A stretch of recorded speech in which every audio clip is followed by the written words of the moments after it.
Ever wondered how to get your store ranking on Google? Well, it's not as hard as you think. Let me show you.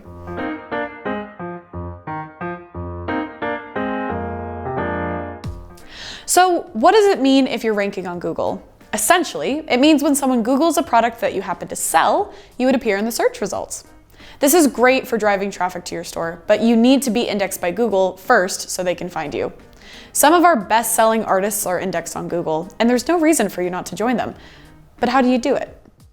The most important factor is getting a green score in your product descriptions. To do this, you'll need to meet the word count, write a unique description unlike anything else in your store, and avoid typos. This applies to your artist bio as well. That may seem a little tedious, but nailing your copy will tell Google that you've got high quality content in your store, and they'll be more likely to show it in their search results. Plus, if you copy and paste descriptions, Google will pick up duplicate content and they won't show your store. So, follow our green score guidelines for a foolproof way of getting on Google. There are some great benefits to having a green score in your store as well. You can add more products to your store and even get higher commission. So, if you're willing to put in the work, you can get exceptional rewards for it. Within your descriptions, it's good to have 2 to 3 keywords on each page. This helps Google match your product with people searching for it.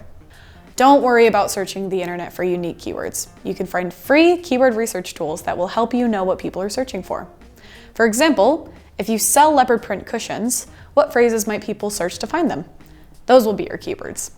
Pay attention to the search volume when you're researching as well. That's going to tell you how many people have searched for that term. You may find that the keyword cushions with leopard print has 1,000 searches, but leopard cushion has 20,000. You can find out more about keyword research on our How to Get My Art Noticed blog post. We've linked that below. Lastly, Google favors a larger store with more products, so invest time into broadening your product range. The more green scores you have, the more products you can design. So break out those copywriting skills and get to work. Good luck!